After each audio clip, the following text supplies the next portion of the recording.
Benita Gendry never imagined that defending a stranger's child would pull her into the orbit of South Korea's most dangerous man. At an exclusive art auction filled with Seoul's elite, she noticed what everyone else pretended not to see.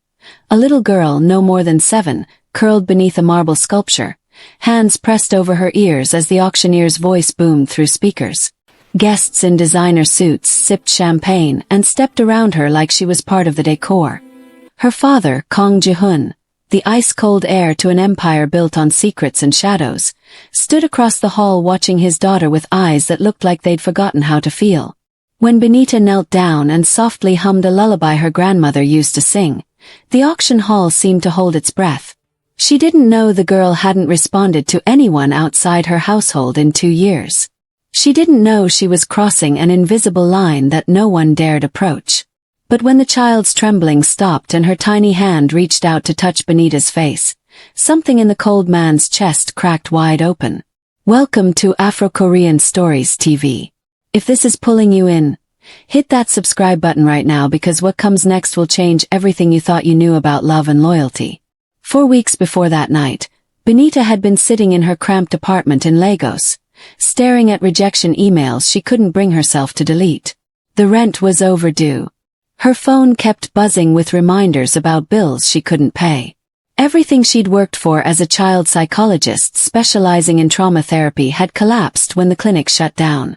6 years of helping children recover from unspeakable things, gone in a budget meeting that lasted 20 minutes. Her best friend Chioma had sent her a message that morning. Girl, there's an opportunity in Seoul. International Trauma Center. They're looking for someone with your experience. The pay is triple what you were making. Say yes before you overthink it. Benita had laughed bitterly at her phone. Seoul, South Korea. A country where she didn't speak the language, didn't know the culture, and would stand out in every room she entered. It felt less like an opportunity and more like exile. But desperation has a way of making impossible choices feel inevitable. She applied that same night. The interview happened over video call 3 days later.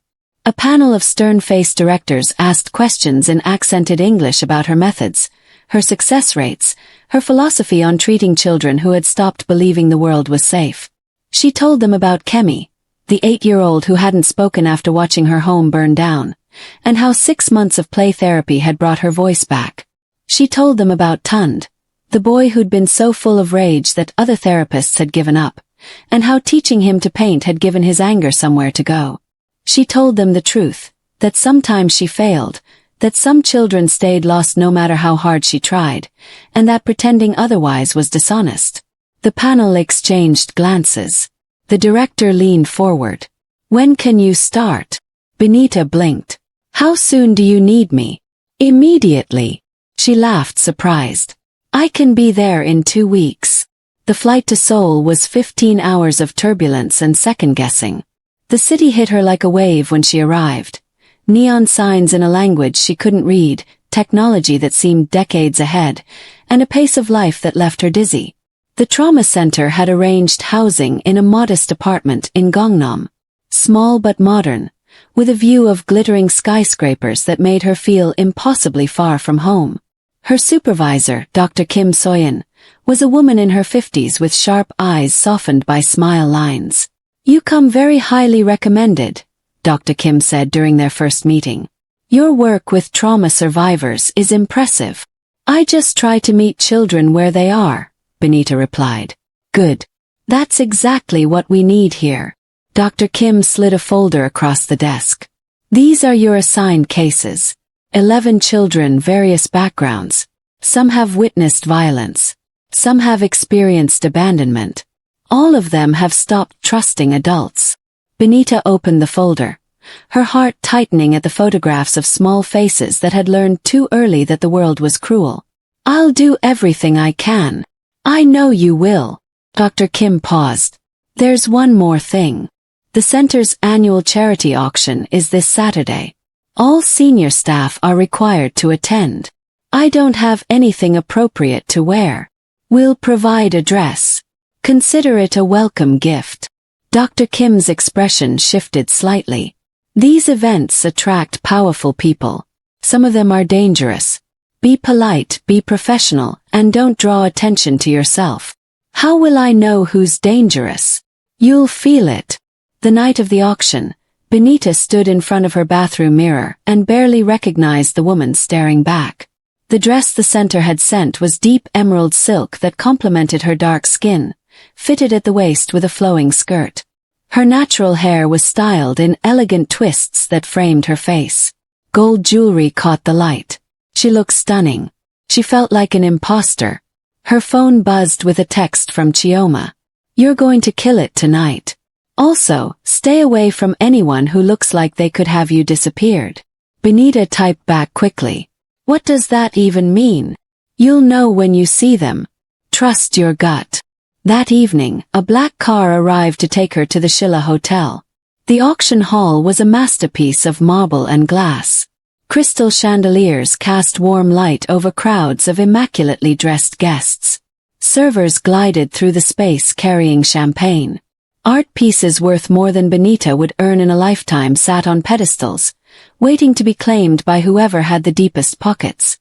Benita found a quiet corner near a sculpture garden and tried to blend into the background. She watched the social choreography, who commanded attention, who sought it, who moved through the room like they owned every inch of it. That's when she saw the little girl. She was tucked beneath a large bronze sculpture near the back of the hall. 7 years old, maybe 8. Pale skin, delicate features. Dark hair pulled back with clips that sparkled. She wore a white dress that probably cost a fortune. But her whole body was rigid, her hands clamped over her ears, her eyes squeezed shut. Benita watched as guests walked past without a glance. Watched as a woman in diamonds actually laughed loudly right next to the child, not noticing or not caring about her distress. Watched as the girl's breathing became faster, more panicked. Her professional instincts kicked in immediately. Sensory overload. Too much noise, too many people, too much stimulation. The child was shutting down. Then Benita noticed the man. He stood on the opposite side of the hall, surrounded by people who seemed to lean toward him like plants seeking sunlight.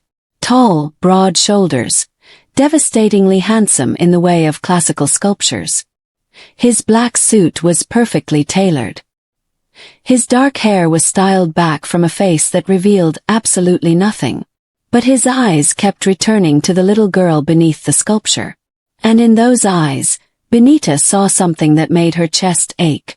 Helplessness. She didn't know who he was. Didn't know the name Kang Jihoon or the empire his family controlled through violence and fear. Didn't know that he'd inherited a criminal syndicate at 25 and spent the last decade building walls so high that nothing could touch him. She only knew that a child was suffering and no one was helping. So she moved. The walk across that auction hall felt like miles.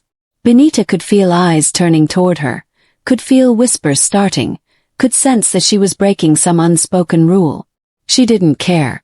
She stopped a few feet from the sculpture, careful not to invade the child's space. Then she knelt slowly, making herself smaller, less threatening.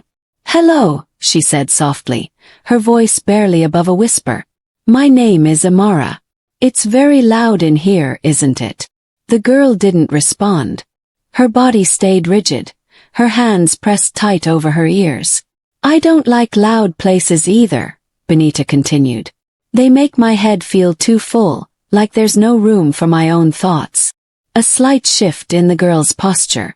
Almost imperceptible, but there. "Would you like to go somewhere quieter?" Benita offered.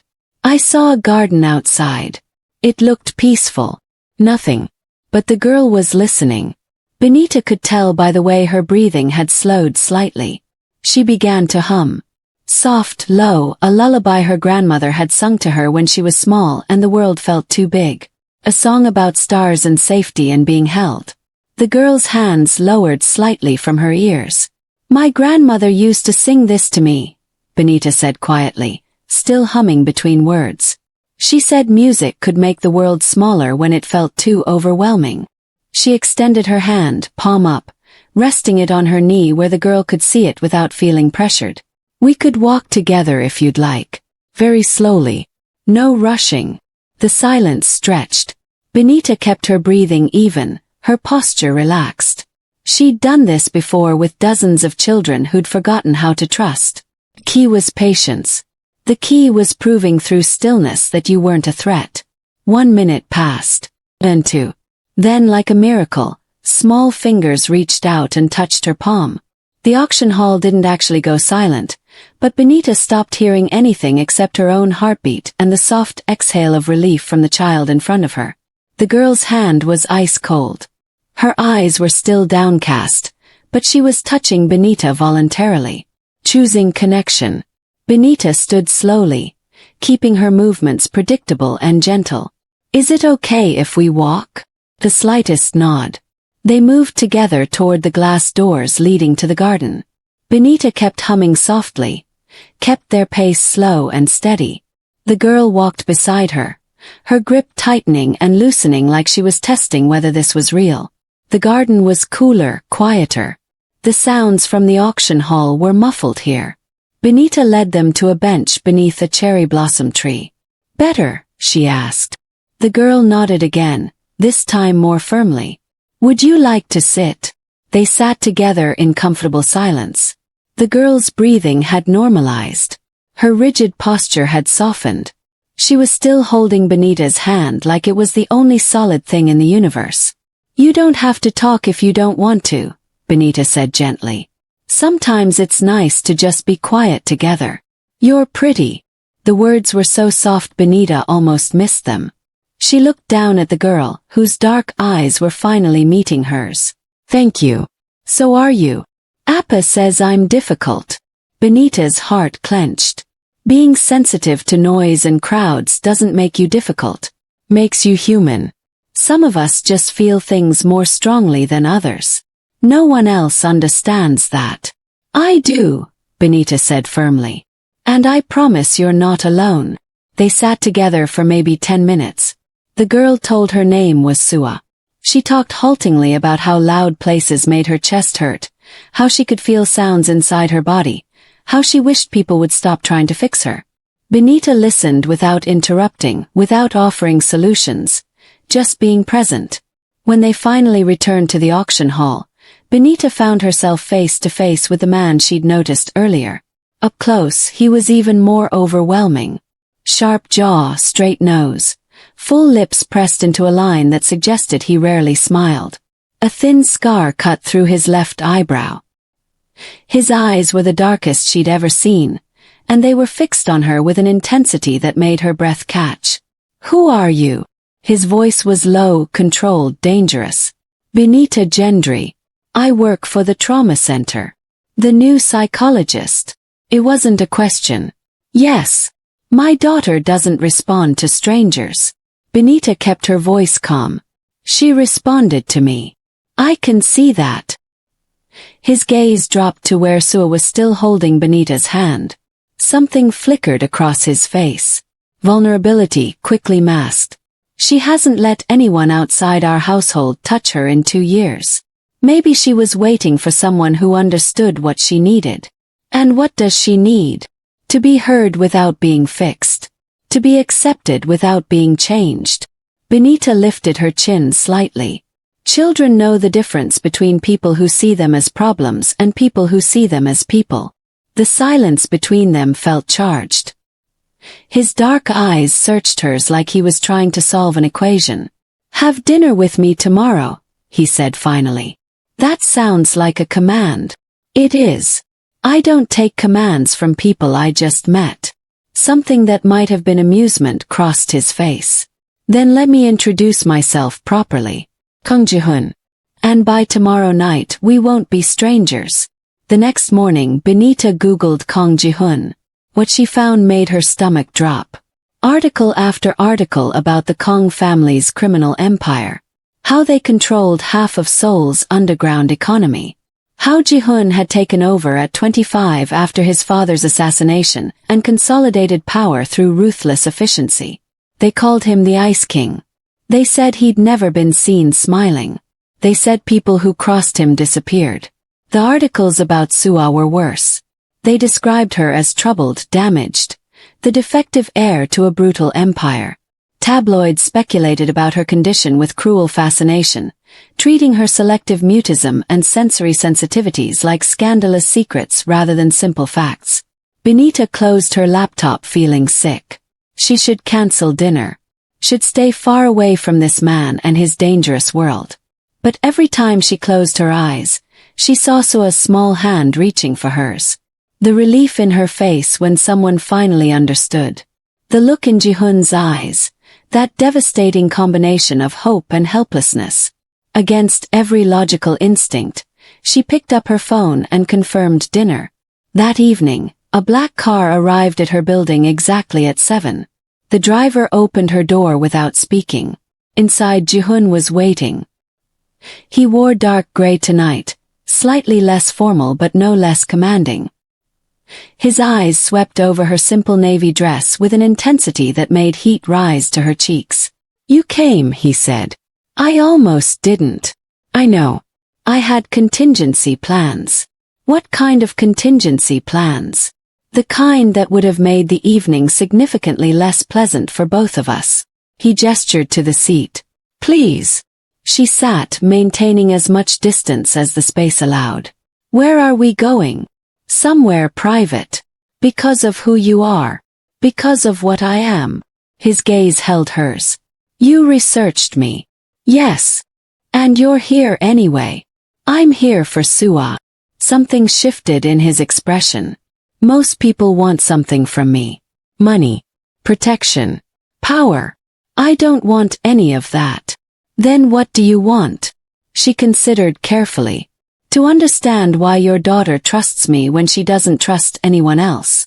"I've been asking myself the same question." He turned to look out at the city lights. "For 2 years I've brought in the best specialists.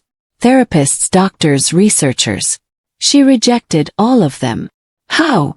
"Screaming. Hiding. Once she threw herself through a window trying to escape a session." His voice was flat, but she heard the pain underneath. "The last therapist quit and suggested I institutionalize her." Benita's chest tightened. What happened to make her that afraid? Jihoon was silent for a long moment. "Her mother died when she was 4. An accident. I wasn't there." He stopped, his jaw working. "I was handling business. By the time I got home, Sua had spent 6 hours alone with her mother's body. No one knew. She'd locked herself in the bedroom. Oh God. She hasn't spoken normally since. Hasn't let strangers touch her. The specialists say she has selective mutism triggered by trauma. They say she may never recover fully." His hands clenched into fists on his knees. "They say I should accept that my daughter is broken." "She's not broken," Benita said fiercely. "She's hurt. There's a difference." His dark eyes snapped to hers. "Is there?" "Yes. Broken things can't heal. Hurt things can." The restaurant was the entire top floor of a building Jihoon owned. Private, elegant, empty except for them and staff who moved silently. They ate courses Benita couldn't pronounce. Drank wine she couldn't afford. But she barely tasted any of it, too focused on the man across from her. The careful control in every gesture. The glimpses of something softer that occasionally broke through. "Tell me about your work," he said. So she did. She explained trauma therapy. How children who experienced overwhelming events sometimes shut down as a survival mechanism. How the key was rebuilding their sense of safety slowly, at their own pace. "You can't force healing," she said. "You can only create space for it to happen. And you think you can help Sua? I think it's worth trying. But it would take time. Consistency. I'd need to work with her regularly. Build trust gradually." He studied her with that unsettling intensity. "Name your terms." "I'm sorry. Whatever you need. Equipment, space, time. Name it. I already have a job. Then I'll fund an entire wing at the trauma center for you to run. Private. Whatever resources you need." His eyes burned. "I would do anything to help my daughter. If that means rebuilding the entire center around your methods, I'll do it. If it means flying in specialists from around the world, done. If it means rearranging my entire life to accommodate your schedule, I'll make it happen." The raw desperation in his voice stopped her protests. "Okay," she said quietly. "Let me work with her. 3 times a week, at your home where she's comfortable. I'll create a program specifically for her. When can you start?" "Tomorrow if you want." The next day, Benita arrived at the Kang estate. Calling it an estate seemed insufficient. It was a compound. Multiple buildings spread across manicured grounds, surrounded by walls and security that looked military-grade. A housekeeper led her through marble hallways to a wing that had clearly been designed for Suwa. The lighting was softer here, the colors muted. Someone had tried to create a calm, sensory-friendly space. Suwa was waiting in a sunlit room filled with art supplies. She sat in the corner, knees pulled to her chest, watching Benita enter with cautious eyes. She didn't run. That was progress. "Hi, Suwa," Benita said softly, settling on the floor several feet away. "Remember me?" No response. "I'm going to visit you sometimes if that's okay. We don't have to do anything you don't want. We can just sit together." She pulled paper and colored pencils from her bag. "Do you like to draw?" Silence. Benita began sketching. Nothing elaborate, just simple shapes and patterns. She hummed while she worked, the same lullaby from the auction. For 30 minutes nothing happened. Suwa stayed in her corner. Benita stayed on the floor. The humming continued. Then, barely perceptible, Sua's hand reached out for a pencil. By the end of the first week, Suwa started meeting Benita at the door. She still didn't speak much, still avoided direct eye contact, but she participated. She drew pictures and shared them. She listened when Benita talked. She even laughed once, a sound that made Benita's entire day. Jihoon watched from doorways, his expression unreadable. After sessions, he'd find her in the hallway with careful questions.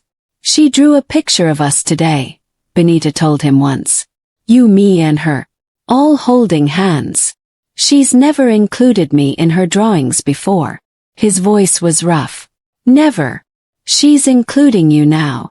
His eyes held hers. "Because of you." The air felt thick, charged. Benita looked away first. "Same time tomorrow." "Amara."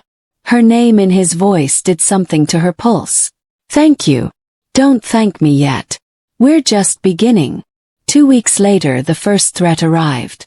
Benita was leaving the compound when a black van cut off her taxi. Men in suits surrounded her car before she could process what was happening. "Miss Gendry." One of them smiled coldly. "Someone wants to speak with you." "Who?" "Get in the van and find out."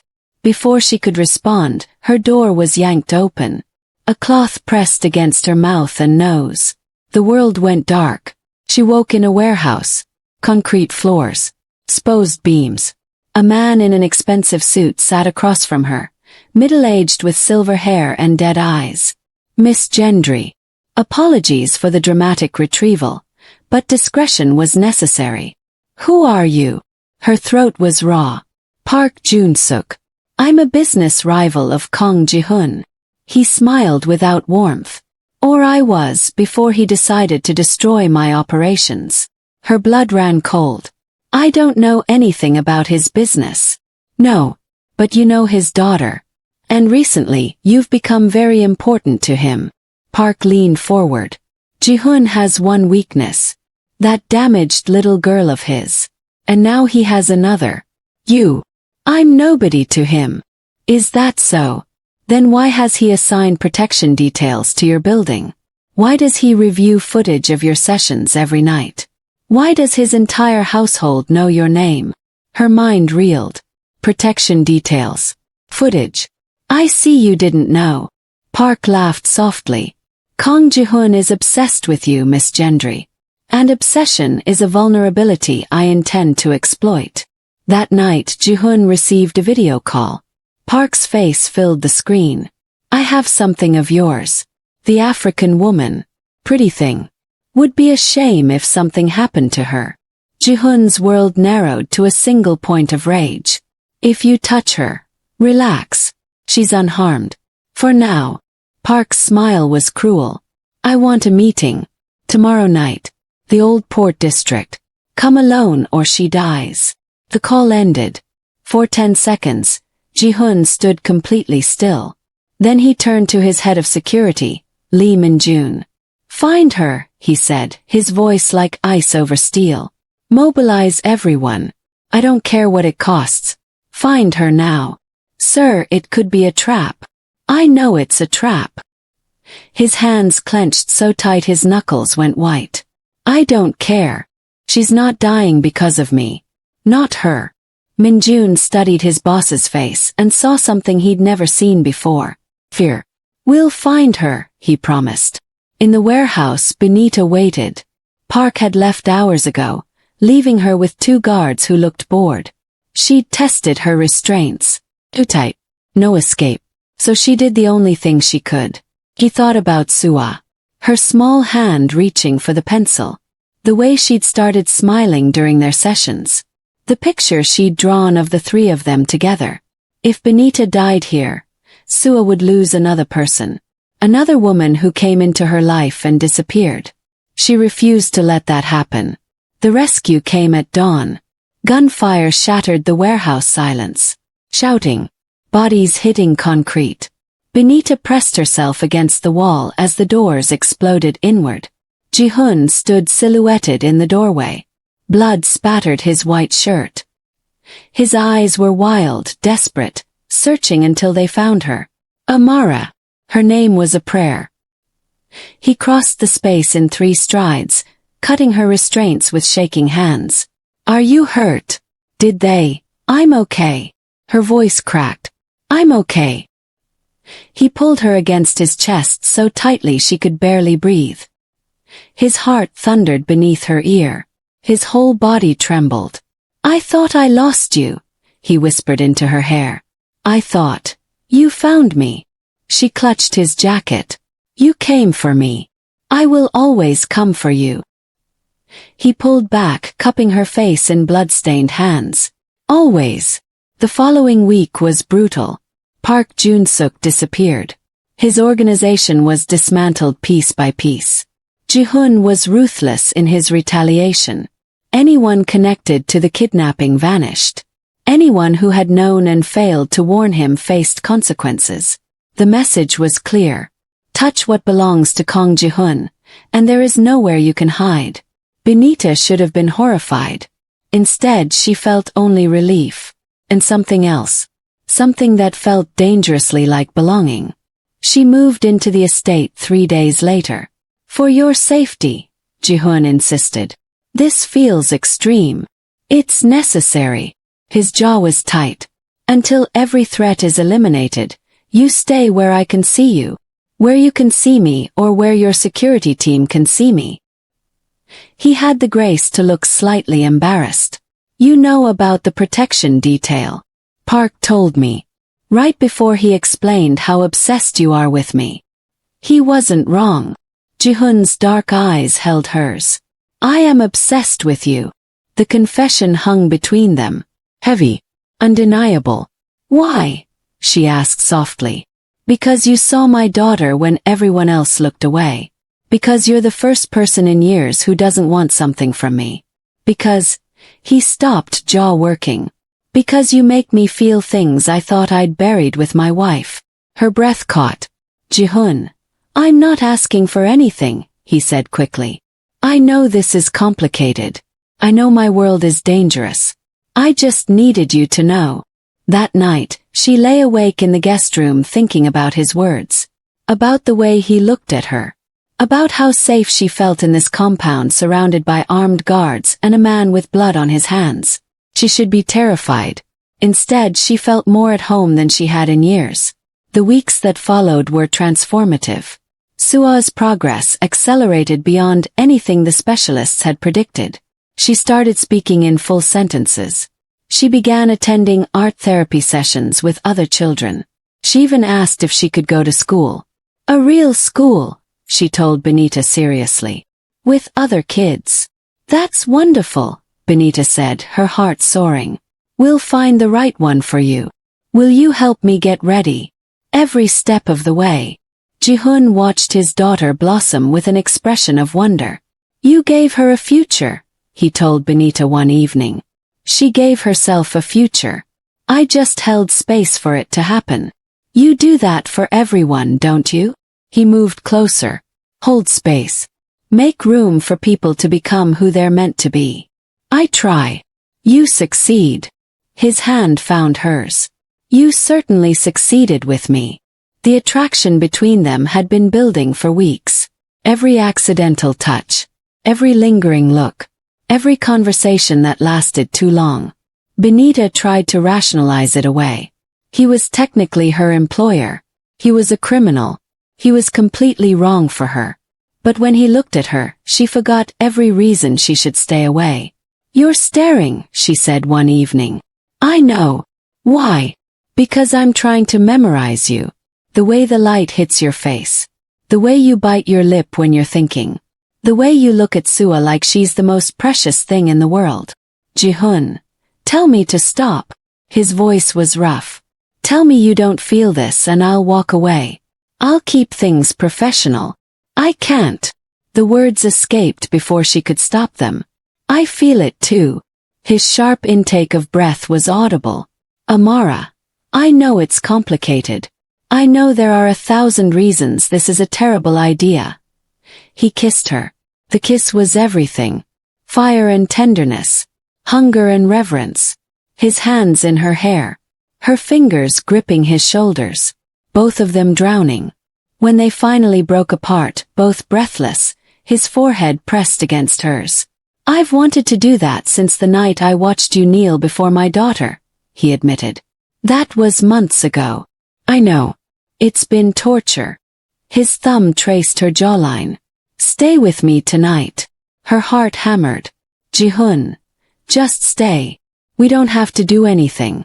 I just want you close. She should have said no. Should have maintained boundaries. Instead, she took his hand and let him lead her upstairs. That night, the world narrowed to just the two of them. His hands exploring her curves. Her fingers mapping his scars. Whispered confessions and breathless sighs. The overwhelming rightness of being in his arms. When they finally came together, it felt like every moment of her life had been leading to this. Afterward, she lay against his chest listening to his heartbeat slow. Stay, he murmured. Not just tonight. Stay. I'm not going anywhere, she promised. But even as she said it, old fears crept in. She wasn't enough. She was damaged, broken. When he woke up and saw her clearly, he'd realize his mistake. She fell asleep with tears on her cheeks. The next morning she was gone. Jihoon woke to empty sheets and a note on the pillow. I'm sorry. I can't be what you need. Please tell Sue I'm sorry too. For a long moment he didn't move. Then the rage came. Cold. Controlled. Absolute. He called Minjun. Where is she? Sir. Amara. Where did she go? We tracked her to the airport. She booked a flight to Lagos. Stop her. Sir, if she wants to leave. She's running. His voice was ice. She's scared. And I'm not letting fear take her from me. 2 hours later, Jihoon walked through Incheon Airport with single-minded purpose. He found her at the gate, clutching a coffee cup with white-knuckled hands. She looked up as he approached and her face crumpled. Don't, she whispered. Please just let me go. No. He sat beside her. Help me understand why you're running. Because you'll regret me. Tears spilled down her cheeks. You'll wake up one day and realize I'm not special. I'm just a broken woman who got lucky with your daughter. Is that what you think? It's what I know. Everyone leaves eventually. Everyone realizes I'm not worth staying for. His jaw tightened. Who hurt you this badly? So she told him. About losing her parents young. About the uncle who'd taken her in and made her feel like a burden. About the boyfriend who'd promised forever and disappeared when things got hard. About the fiancé who'd called her too damaged to marry. I'm not whole, she finished. I have cracks all through me and you deserve someone who isn't held together with hope and stubbornness. Jihoon was quiet for a long moment. Then he took her hand. Let me tell you what I see, he said softly. I see a woman who survived things that would have destroyed anyone else. I see someone who took every broken piece and built something beautiful. I see the only person in 2 years who made my daughter feel safe. His thumb traced her knuckles. You think your scars make you weak. They make you strong. They make you capable of understanding pain in ways people like me never could. His voice dropped. I've spent my life building walls, making myself untouchable. And then you walked into that auction and touched my daughter like she was precious. And every wall I'd built came down. Jihoon, I'm not finished. His dark eyes burned. You asked if I'd regret you. The answer is never. Not today. Not in 50 years. The only thing I'd regret is letting you get on that plane believing you're not worth fighting for. The tears came harder. You can't promise that. I can. Because I've never felt this way about anyone. He cupped her face. My wife, I loved her. She was good and kind and she deserved better than me. But this, what I feel for you, terrifies me, keeps me awake. It makes me want to be better than what I am. I'm scared, she admitted. So am I. He pressed his forehead to hers. But I'd rather be scared with you than safe without you. 3 hours later, they were back at the estate. Sua met them at the door, her small face crumpling when she saw Amara. You left, she said. Her voice shook. I woke up and you were gone. Benita knelt before her, heartbreaking. I'm so sorry, sweetheart. I made a mistake. Are you leaving again? No. She glanced at Jihoon, who watched them with an expression that made her chest ache. I'm not leaving again. I promise. Sua studied her face with those two perceptive eyes. Then she nodded and wrapped her arms around Benita's neck. Good, she said. Because I need you to stay forever. Benita laughed through tears, hugging her tightly. Forever sounds perfect. The weeks that followed were a revelation. Benita stopped fighting her feelings and let herself fall. She woke in Jihoon's arms, ate breakfast with Sua, spent her days doing work that mattered. For the first time in her life, she felt like she belonged somewhere. Jihoon was attentive in ways that constantly surprised her. He remembered how she liked her tea, her favorite foods, the way she hummed when she was content. He sat in on Sua's sessions, not to supervise but to participate. You're terrible at drawing, Benita observed one afternoon, watching him struggle with a stick figure. I'm excellent at many things. Art is not one of them. Appa is really bad, Sua agreed solemnly. Jihoon clutched his chest dramatically. Betrayed by my own daughter. Sua giggled, a sound that still made Benita's heart soar. 3 months later, trouble started again. Whispers circulated through Seoul's elite circles about the African woman who'd infiltrated the Kang household.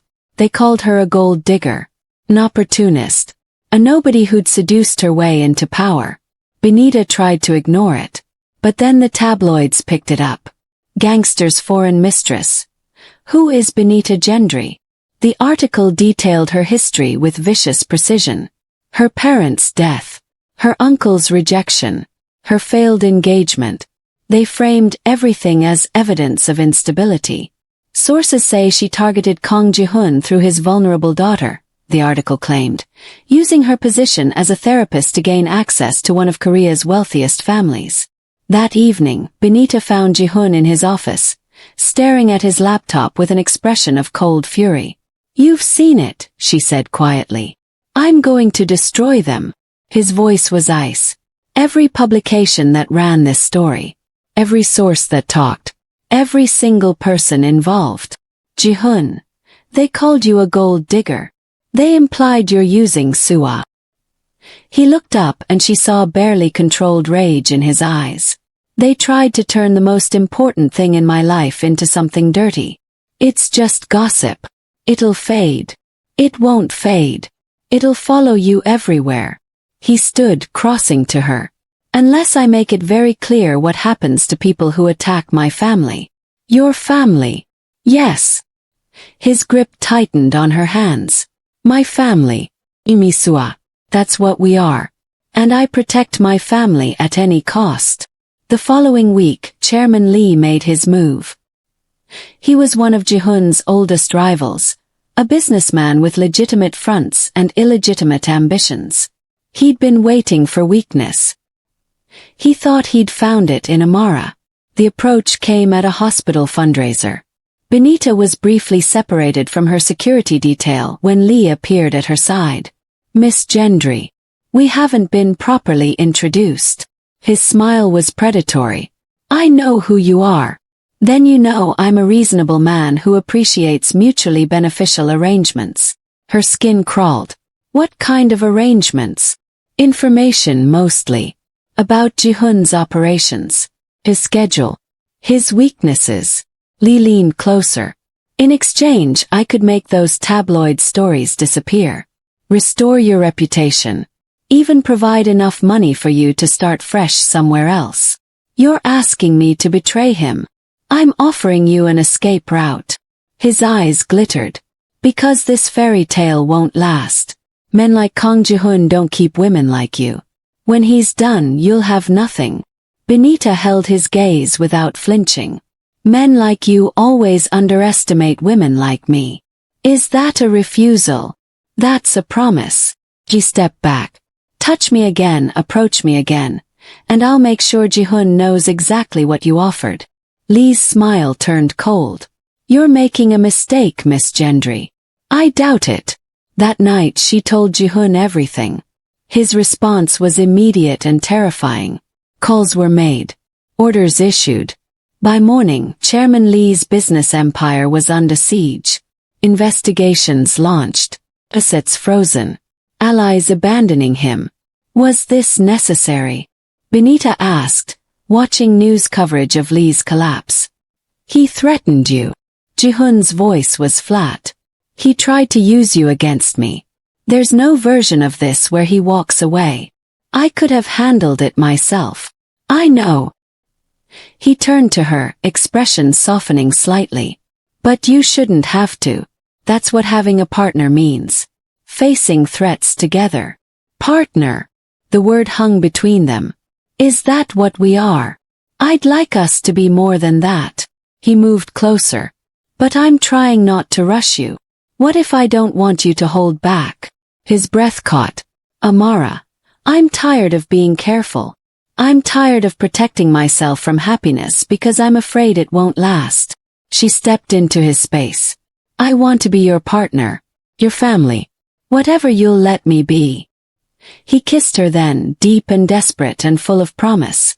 6 months later, on the anniversary of the night they met, Jihoon took Benita back to the Shilla Hotel.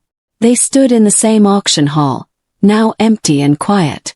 Moonlight streamed through tall windows. Do you remember? He asked softly. Every moment. She moved to the spot where she'd first seen Sua. She was right here. So small. So scared. Invisible to everyone. Not to you. No. Never to me. She turned to face him. I didn't know that kneeling before one frightened child would lead me to an entire beautiful life. She was never broken, Jihoon said. Just waiting for someone who could see her clearly. Like you were. Like I was. He pulled her close, swaying gently even without music. You saw me, Amara. Past the reputation and the violence and the walls. You saw me and chose to stay. You made it easy. I really didn't. She laughed. You were terrifying. And now you're mine. She looked up at him, heart overflowing. The father to my heart's daughter. The partner of my soul.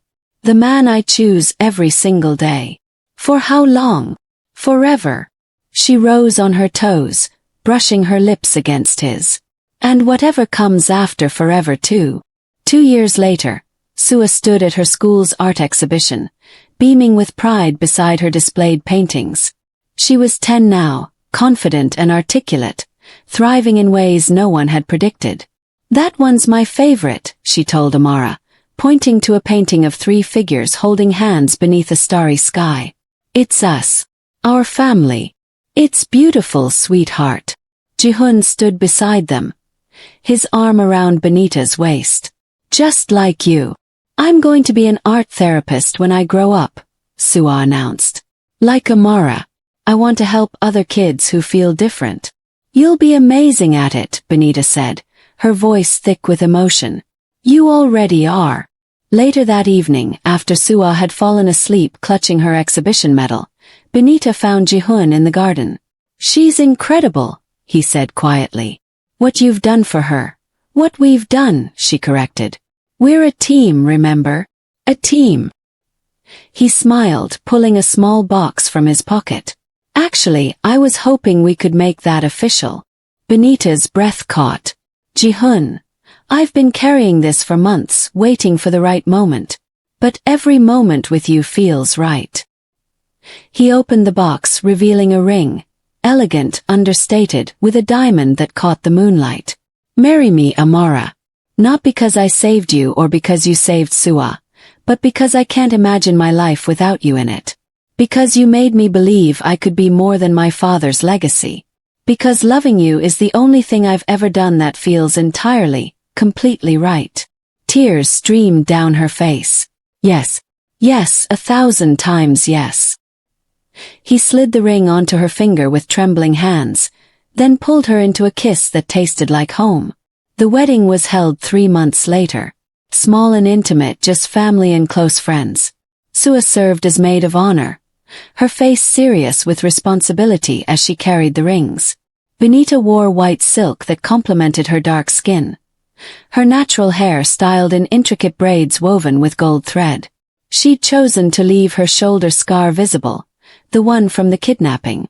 It's part of our story, she told Jihoon. I don't want to hide it. He'd looked at her with such fierce pride that she'd nearly cried right there.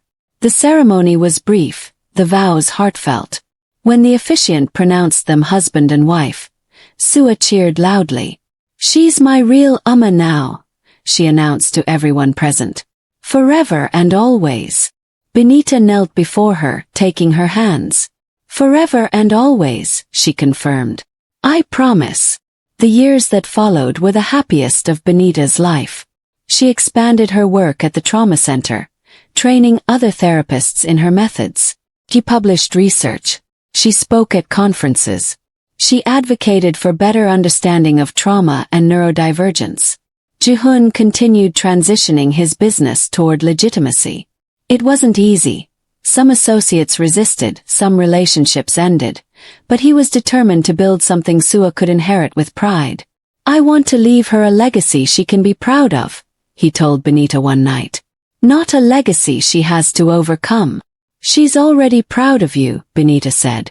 But I'm proud of you too. To thrive. She graduated top of her class.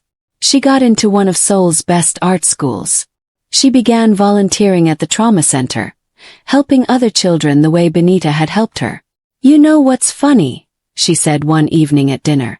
She was 16 now, poised and confident. What's that, sweetheart? I used to think being different meant being broken. But you taught me it just means seeing the world in my own way. She looked between Benita and Jihoon. You both taught me that. You taught us just as much, Jihoon said quietly. More than you know. When Benita was 38, she found out she was pregnant. She'd never thought she'd have biological children. Had never felt that particular desire. But staring at those 2 pink lines, she felt overwhelming joy mixed with terror. What if I'm not good at this? She asked Jihoon that night. What if I mess up? Then we'll mess up together. He pulled her close. But I don't think you will. You're already the best mother I know. Suah will always be my first child, she said firmly. Blood or not. I know. And she knows too. Their daughter arrived 7 months later, a week early, as if impatient to meet the world. They named her Nia, meaning purpose. She had Jihoon's dark eyes and Benita's determined chin. Suah, now 17, was completely smitten. She's perfect, she whispered, holding her baby sister with reverent care. Absolutely perfect. Just like her big sister, Benita said. The family felt complete. Whole in ways Benita had never imagined possible. 5 years later, on a warm spring evening, Jihoon found Benita in the garden. She was watching their daughters play. Sua, now 22 and in graduate school, was teaching 5-year-old Nia how to paint. "Do you remember the first night we met?" he asked, settling beside her. "Every detail. You stood across that hall looking so lost while watching Sua suffer." She leaned against his shoulder. "I thought you were the coldest man I'd ever seen. And now I know the truth. You weren't cold. You were breaking. And you didn't know how to show it. You taught me how." He kissed her temple. "You taught me that showing emotion isn't weakness. That vulnerability is strength. That love is worth every risk. You taught me things too." She turned to face him. "That I deserved to be chosen. That my scars didn't make me less. That family isn't just blood. It's choosing each other every single day. We've built something beautiful, haven't we?" "We have." She watched their daughters, her heart full to bursting. "Against every odd. Despite every obstacle. We built this." He looked up then, catching them watching. She smiled, that same smile that had been so hard 1 year ago, now given freely and often. Come paint with us." "Coming," Benita called back. As they walked toward their daughters, Jihoon caught her hand. "Thank you," he said quietly. "For what?" "For seeing my daughter when no one else would. For seeing me when I'd forgotten how to be seen. For building this life with me. Thank you for letting me." She squeezed his hand. "For trusting me with your daughter's heart. For giving me a family when I'd lost hope of ever having one. For choosing me every day. Chosen each other. Again and again they'd chosen love over fear, connection over safety, hope over despair. Their story had begun with a simple question. "Do you want to come with me somewhere quieter?" It would continue as long as they had breath, growing, evolving, deepening with each passing year. Because some loves are too powerful for endings. Some families are built not on blood but on choice. And some promises, like forever, are meant to be kept.